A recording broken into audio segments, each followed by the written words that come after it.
नमस्कार दर्शक बंधु शुभ सकाळ।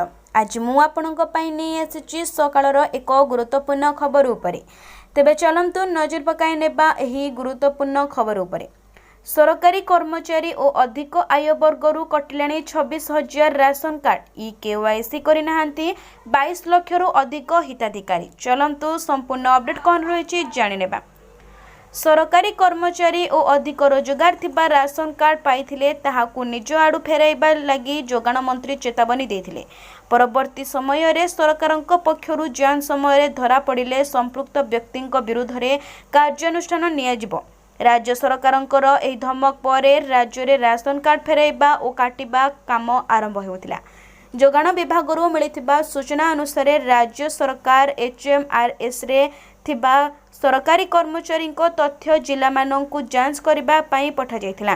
तहिरू वर्तमान सुधा राज्यर 18,442 जन सरकारी कर्मचारी और अधिक आय थिबा 8,150 को मिसाई 26,592 जनकर राशन कार्ड कटि जाइथिबा सूचना मिली।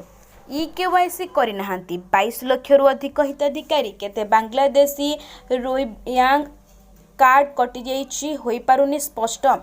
मयूरभंजर सर्वाधिक 1,364 जन सरकारी कर्मचारी राशन कार्ड फेराइछन्ति। या पछरे बालेश्वर, कटक और खोर्धा जिला मध्य रहिछि।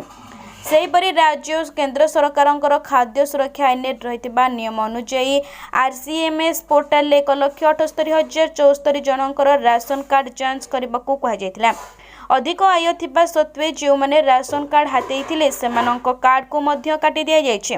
कटकर सर्वाधिक 1,533 जनकर कार्ड कटि जाइतिबा बेले नयागढ़ 1,006 जन, अनुगुल 706 और खोर्धारू 490 जनकर कार्ड कटिछि। सेहीपरि पूर्व सरकार समय रे मृतकंक नारे राशन सामग्री उठुथिबा नै अभियोग हेउथिला। तेणु एहाकू रोकिबा लागि सरकार पदक्षेप ग्रहण करथिले। या भितरे 5 लाख मृतकंकर राशन कार्ड को काटि दिया जाइछि।